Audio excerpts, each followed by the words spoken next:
నమస్కారం. ఈటీవీ న్యూస్కు స్వాగతం. ఈనాటి ముఖ్యాంశాలు. విశాఖ తీరంలో ప్రారంభమైన అంతర్జాతీయ నౌకాదళ సమీక్ష అలరించిన 51 దేశాల నౌకాదళ సిబ్బంది కవాతు, ఆకట్టుకున్న సాంస్కృతిక ప్రదర్శనలు. ఆంధ్రప్రదేశ్ బీసీ కమిషన్తో చంద్రబాబు భేటీ, త్వరితగతిన నివేదిక ఇవ్వాలని విజ్ఞప్తి, కాపు రిజర్వేషన్లపై ముద్రగడతో చర్చలు జరపనున్న ఎమ్మెల్యేలు. ఏ కులానికి అన్యాయం జరగకుండా నివేదిక ఇస్తామన్న జస్టిస్ మంజునాథ. బీసీలు కాపుల వాదనలన్నీ వింటామని ఈటీవీ ముఖాముఖిలో స్పష్టీకరణ. రేపు మధ్యాహ్నం 3 నుంచి బల్దియాలో ఓట్ల లెక్కింపు. ఏర్పాట్లు పూర్తి చేసిన జీహెచ్ఎంసీ, పురానాపూల్ డివిజన్లో రీపోలింగ్ తర్వాత ఫలితాల వెల్లడి. మిషన్ కాకతీయకు సహకరించేందుకు హైదరాబాద్ ఐఐటి, బిట్స్ సంసిద్ధత. తెలంగాణ సర్కారుతో ఒప్పందం. నాణ్యతను పర్యవేక్షించనున్న సంస్థలు. పార్లమెంట్ బడ్జెట్ సమావేశాల షెడ్యూల్ ఖరారు. ఈ నెల 23న రాష్ట్రపతి ప్రసంగం, 25న రైల్వే పద్దు, 29న సాధారణ బడ్జెట్. బెంగళూరులో టాంజానియా యువతిపై దాడిని తీవ్రంగా పరిగణించిన కేంద్రం. సమగ్ర నివేదిక ఇవ్వాలని కర్ణాటక ప్రభుత్వానికి ఆదేశాలు. రాహుల్ ద్రవిడ్కు అరుదైన గౌరవం. అవినీతి నిరోధక పర్యవేక్షక మండలిలో చోటు కల్పించిన అంతర్జాతీయ క్రికెట్ మండలి.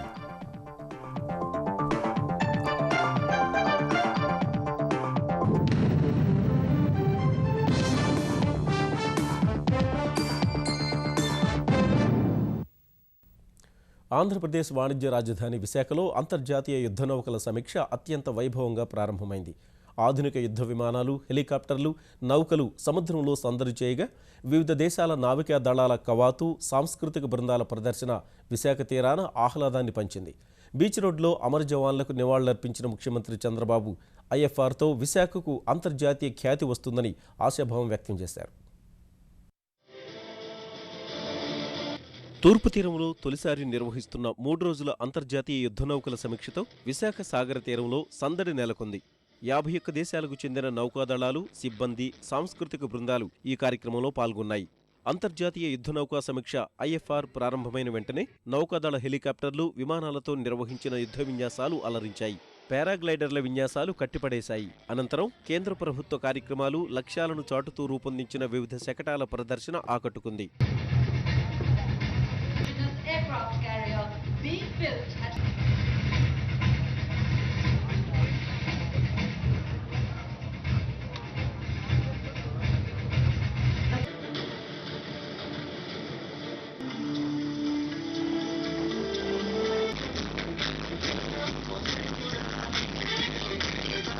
యాభై 51 దేశాలకు చెందిన నౌకాదళ సిబ్బంది కవాతు, కళా బృందాల ప్రదర్శన విశాఖ వాసుల్ని అలరించింది.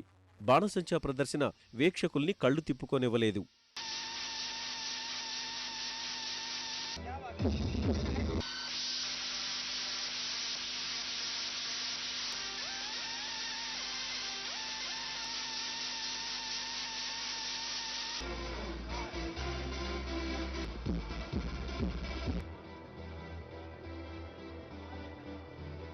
అంతకుముందు బీచ్ రోడ్లోని విక్టరీ ఎట్ సీ స్థూపం వద్ద అమర జవాన్లకు ముఖ్యమంత్రి చంద్రబాబు నివాళులర్పించారు.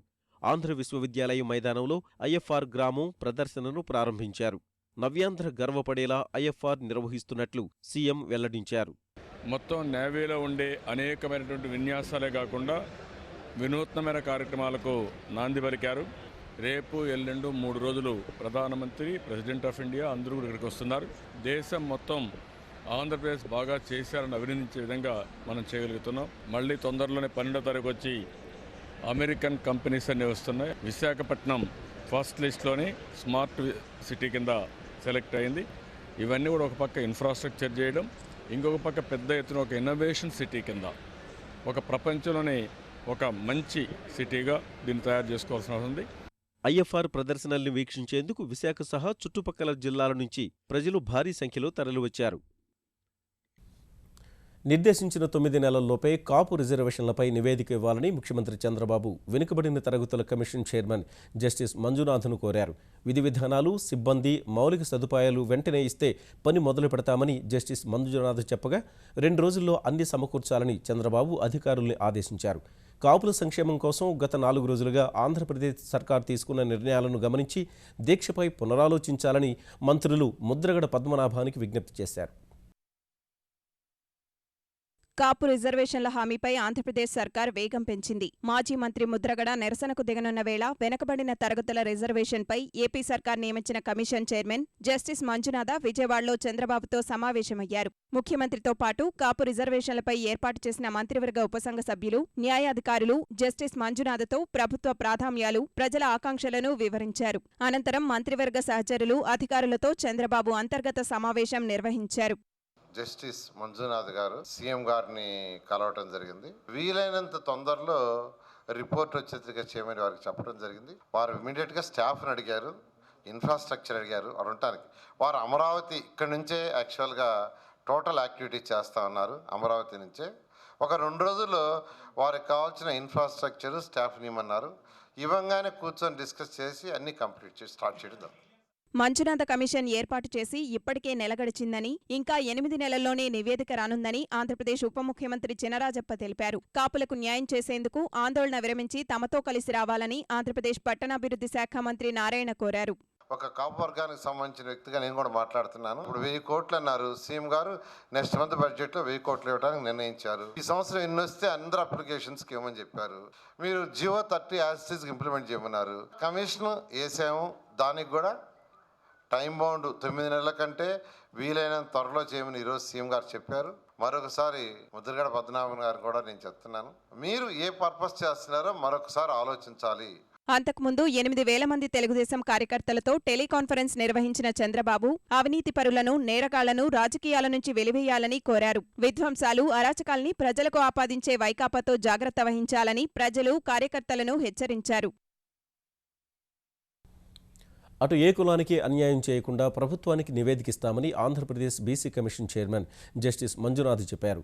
ఈ కమిషన్లో తాను కాకుండా మరో 4 సభ్యులు ఉంటారని, ఐఏఎస్ అధికారి సభ్య కార్యదర్శిగాను పనిచేస్తారని తెలిపారు.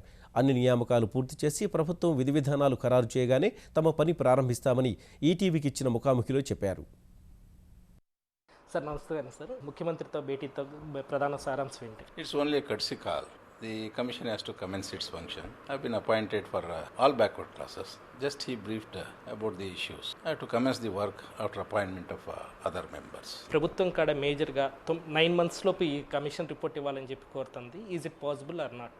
I can't right now say it is not possible or is it possible. It all depends upon the progress that we do. So many inputs are required. If the commission is able to get everything, we will try to consider the request of the government. Sir, government expecting a logical conclusion. You see, it all depends upon the total percentage of population of all the community. Within the parameters of the judgment of the Supreme Court and other things, I have to work. No injustice shall be caused to any population, any community or caste. Kapu population సంబంధించి regarding this Kapu population, do you have any data on how you are getting? Yeah, now we have to collect all data. It's only one what discussion we had with the CM is only formality. He has to give the reference and other things. Thereafter, it is for the commission to consider. క్షేత్రస్థాయి పర్యటనలు ఎప్పటి నుంచి చేపట్టబోతున్నారు sir? See, once we commence the work from Vijayawada, then we will check out the schedule. Thereafter, we will commence as early as possible. We will do it. I have to hear the grievances of all other communities also. Kapus also, either for or against, then objectively we have to assess. Unilaterally we cannot give any decision. మరోవైపు కాపు రిజర్వేషన్ల డిమాండ్తో రేపటి నుంచి దీక్షకు మాజీ మంత్రి ముద్రగడ పద్మనాభం సిద్ధమవుతుంటే ఆయనతో ప్రభుత్వం తరఫున చర్చలు జరిపేందుకు 2 ఎమ్మెల్యేలు కిర్లంపూడి వెళ్లనున్నారు. చర్చలకు సిద్ధమని ముద్రగడ ప్రకటించిన గంటల్లోనే కాపు సామాజిక వర్గానికి చెందిన తెలుగుదేశం ఎమ్మెల్యేలు తోట త్రిమూర్తులు, బోండా ఉమ కిర్లంపూడి వెళ్లేందుకు సిద్ధమయ్యారు. అంతకుముందు తూర్పుగోదావరి జిల్లా కిర్లంపూడిలోని తన ఇంటిలోనే భార్యతో కలిసి ఉదయం 9 గంటల నుంచి నిరసనకు దిగుతారని ముద్రగడ ప్రకటించారు. ఈ మేరకు ఏర్పాట్లు కూడా చేసుకుంటున్నారు. ఈ నేపథ్యంలో ఆయన ఇంటికి వెళ్లిన వైకాపా, కాంగ్రెస్ నేతలు సంఘీభావం తెలిపారు. ముద్రగడ దీక్షను దృష్టిలో పెట్టుకుని తూర్పుగోదావరి జిల్లాలో భారీ భద్రతా ఏర్పాట్లు చేస్తున్నారు.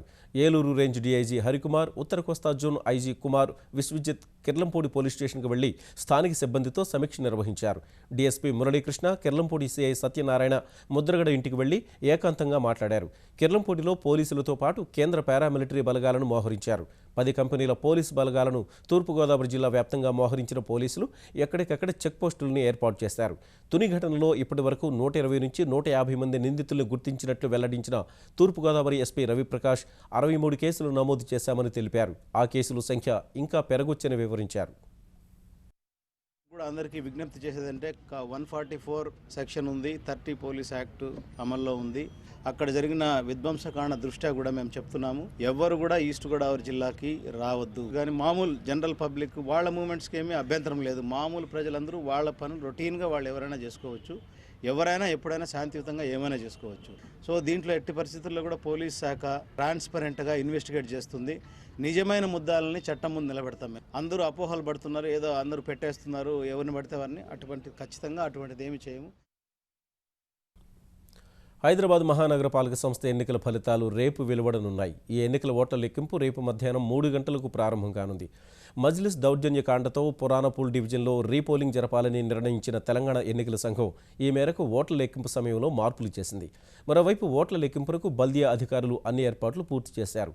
రేపు రాత్రి 8 గంటల వరకు 150 డివిజన్ల ఫలితాలు వెలువడతాయని జీహెచ్ఎంసీ కమిషనర్ జనార్దన్ రెడ్డి చెప్పారు. హైదరాబాద్ మహానగర పాలక సంస్థ ఎన్నికల్లో విజేతలెవరనేది రేపు తేలిపోనుంది. ఈ నెల 2న జీహెచ్ఎంసీ పరిధిలోని 150 డివిజన్లకు పోలింగ్ నిర్వహించగా రేపు మధ్యాహ్నం 3ంటికి ఓట్ల లెక్కింపు ప్రారంభం కానుంది. వాస్తవానికి రేపు ఉదయమే ఓట్ల లెక్కింపు ప్రక్రియ ప్రారంభించాల్సి ఉన్నప్పటికీ పురాణపూల్ డివిజన్లో రీపోలింగ్ జరపాలని తెలంగాణ ఎన్నికల సంఘం ఆదేశించినందున అక్కడి పోలింగ్ను దృష్టిలో పెట్టుకుని ఓట్ల లెక్కింపును మధ్యాహ్నానికి వాయిదా వేశారు. మొత్తం 150 డివిజన్లలోని ఓట్ల లెక్కింపు కోసం 24 కౌంటింగ్ కేంద్రాల్లో 1674 టేబుళ్లు ఏర్పాటు చేసిన జీహెచ్ఎంసీ ఎన్నికల పరిశీలకుల పర్యవేక్షణలో ఎలాంటి అనుమానాలకు తావు లేకుండా లెక్కింపు ప్రక్రియ చేపట్టేందుకు ఏర్పాట్లు చేసింది. మొత్తం 827 రౌండ్లలో లెక్కింపు పూర్తి కానుండగా ఈ ప్రక్రియను పూర్తి చేసేందుకు 5626 మంది సిబ్బందిని నియమించింది. ఈ క్రతువును వీడియో తీయనున్నట్లు తెలిపింది. ప్రతి కౌంటింగ్ టేబుల్ కు ఒక సూపర్వైజర్ ఉంటారు, కౌంటింగ్ అసిస్టెంట్ ఉంటారు, అడిషనల్ కౌంటింగ్ సూపర్వైజర్. ఇక్కడ ప్రతి వార్డ్ కి ఒక అబ్జర్వర్ అండ్ రిటర్నింగ్ అధికారులు కూడా ర్యాండమ్ గా వాళ్ళు తిరుగుతుంటారు. అండ్ ఎన్నికల పరిశీలకుల పర్యవేక్షణలో కౌంటింగ్ ప్రక్రియ కొనసాగుతుంది. ఈ మొత్తం విధానాన్ని కూడా మనం వీడియోగ్రఫీ చేస్తాం. అంటే సీల్ ఓపెన్ చేసినప్పటి నుంచి ఎవరెవరు ఉన్నారు అండ్ ఏజెంట్స్ ఎవరున్నారు టోటల్ వీడియోగ్రఫీ చేయడం జరుగుతుంది. కౌంటింగ్ హాల్లో సెల్ ఫోన్ ఎవరిని అనుమతించడానికి వీల్లేదు. ఎప్పటికప్పుడు ఫలితాలు వెల్లడించేందుకు ప్రత్యేకంగా మీడియా కేంద్రాన్ని ఏర్పాటు చేసిన జీహెచ్ఎంసీ పురాణపూల్ రీపోలింగ్ ను దృష్టిలో పెట్టుకుని సాయంత్రం 5 తర్వాతే ఫలితాలను వెల్లడిస్తామని ప్రకటించింది. ఈలోపు ఎవరు ఫలితాల సరళిని వెల్లడించినా కఠిన చర్యలు తప్పవని హెచ్చరించింది. తొలి 2 గంటల్లో 26 వార్డుల ఫలితాలు వస్తాయని, 4 నుంచి 5 గంటల్లో పూర్తి ఫలితాలు వచ్చేలా ఏర్పాటు చేసినట్లు వివరించింది. అటు పురాణపూల్ డివిజన్లో రీపోలింగ్ నిర్వహణకు తెలంగాణ ఎన్నికల సంఘం ఏర్పాట్లు పూర్తి చేసింది. పురాణపూల్ డివిజన్లో పోటీ చేస్తున్న కాంగ్రెస్ అభ్యర్థి గౌస్ను 2 గంటల పాటు పోలీసులు అరెస్టు చేయడాన్ని దృష్టిలో పెట్టుకుని రీపోలింగ్ జరపాలని నిర్ణయించిన తెలంగాణ ఎన్నికల సంఘం రేపు ఉదయం 7 నుంచి సాయంత్రం 5 వరకు తిరిగి పోలింగ్ జరపాలని నిర్ణయించింది. ఈ మేరకు 36 పోలింగ్ కేంద్రాల్లో ఏర్పాట్లు పూర్తి చేశారు. ఈసారి ఓటేసేందుకు పోల్ చీటీలు తేవాల్సిన అవసరం లేదని ఎన్నికల సంఘం నిర్దేశించిన గుర్తింపు కార్డుల్లో 1 తేవాలని వెల్లడించింది. ఈ పోలింగ్ కోసం పోలీసులు పటిష్ట భద్రతా ఏర్పాట్లు చేశారు. మరోవైపు పాతబస్తీ ఘటనలపై సమీక్షించిన గవర్నర్ నరసింహన్ శాంతియుత వాతావరణం చెడిపోకుండా చూడాలని నగర పోలీస్ కమిషనర్ మహేందర్ రెడ్డిని ఆదేశించారు. అఖిలపక్ష సభ్యుల ఫిర్యాదుపై కమిషనర్ను రాజ్భవన్కు పిలిపించుకుని పరిస్థితులపై సమీక్షించిన గవర్నర్ పాతబస్తీలో దాడులకు సంబంధించిన విషయాలు తెలుసుకున్నారు. శాంతి భద్రతల పరిరక్షణలో ఎవరినీ ఉపేక్షించరాదని, అత్యంత కఠినంగా వ్యవహరించాలని కమిషనర్ను ఆదేశించారు. మరోవైపు పాతబస్తీ ఘటనలకు సంబంధించి పోలీసులు మరో 3 కేసులు నమోదు చేశారు. జంగంమెట్లో పోటీ చేసిన భాజపా అభ్యర్థి మహేందర్ ఫిర్యాదు మేరకు ఎమ్మెల్యే అక్బరుద్దీన్ ఓవైసీపై ఎస్సీ/ఎస్టీ కేసు నమోదు చేశారు. పోలింగ్ రోజు నిషేధపు ఉత్తర్వులు ఉల్లంఘించినందుకు తెలంగాణ పీసీసీ అధ్యక్షుడు ఉత్తమ్ కుమార్ రెడ్డి, ఎమ్మెల్సీ షబీర్ అలీ, పరిగి ఎమ్మెల్యే రామ్మోహన్ రెడ్డిలపై 2 కేసులు నమోదు చేశారు. రాష్ట్ర విభజన తర్వాత చట్ట సవరణ చేసే అధికారం తెలంగాణ ప్రభుత్వానికి ఉందా లేదా అనే అంశంపై లోతైన అధ్యయనం జరగాల్సిన అవసరం ఉందని హైకోర్టు అభిప్రాయపడింది.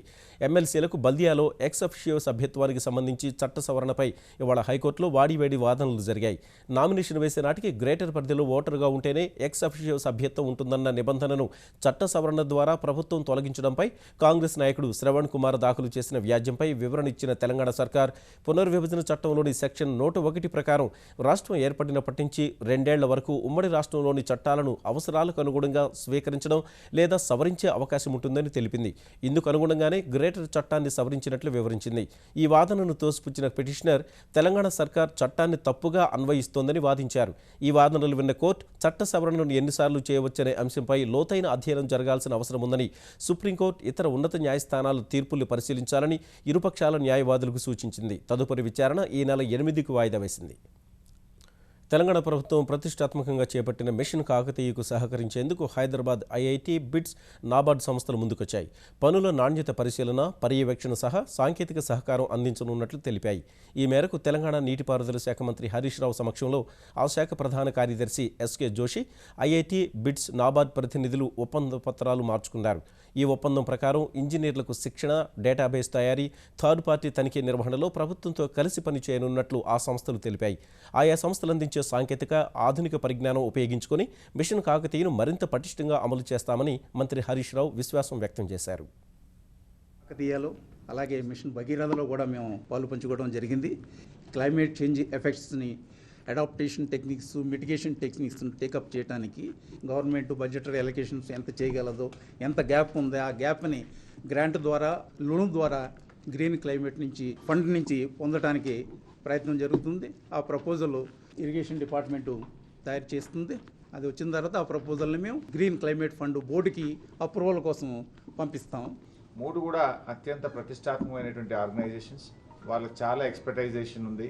సో దీని మీద ఆ పిహెచ్డి స్టూడెంట్స్కు, ఎంటెక్, బీటెక్ స్టూడెంట్స్కు వాళ్ళ ఇంటర్న్షిప్ ఏదైతే ఉంటుందో ఈ ప్రాజెక్ట్స్ మీద చేయమని చెప్పి కూడా మేము కోరడం జరుగుతూ ఉంది.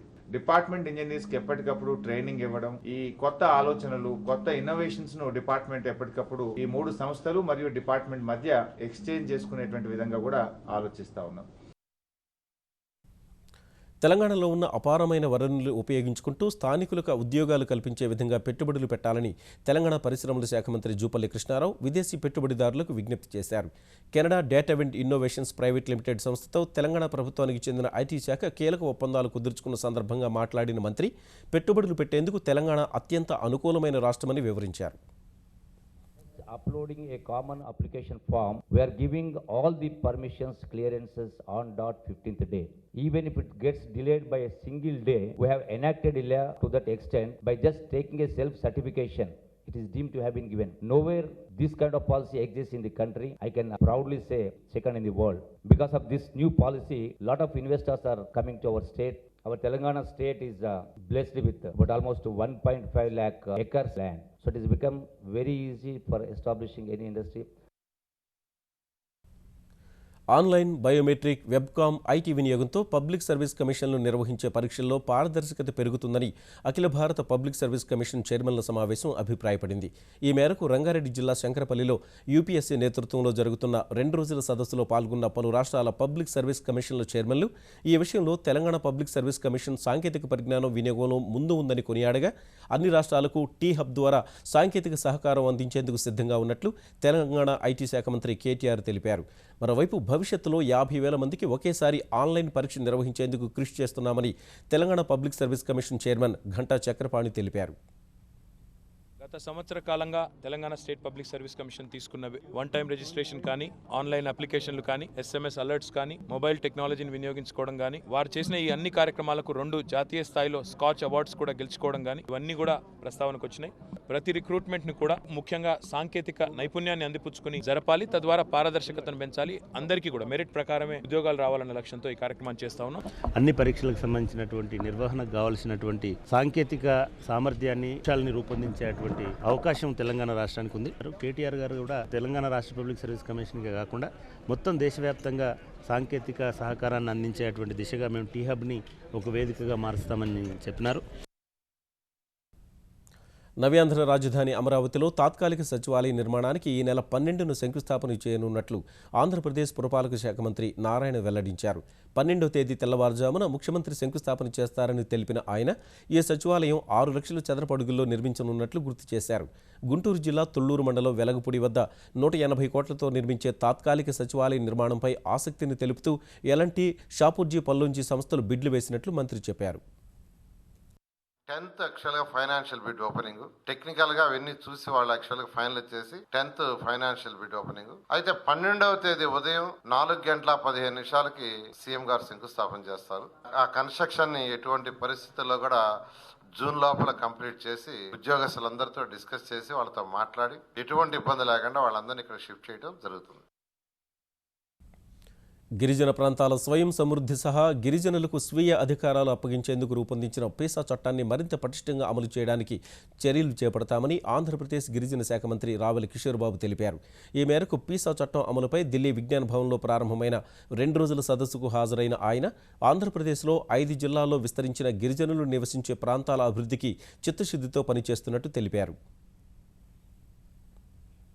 వరంగల్ ఇనుమాములు వ్యవసాయ మార్కెట్లో మిర్చికి రికార్డు ధర పలికింది. దేశీ మిర్చి రకం క్వింటాలకు సుమారు 18,000 రూపాయలు పలికింది. ఒక సీజన్ మొదట్లోనే మిర్చికి ఇంత ధర పలకడం ఇదే మొదటిసారి.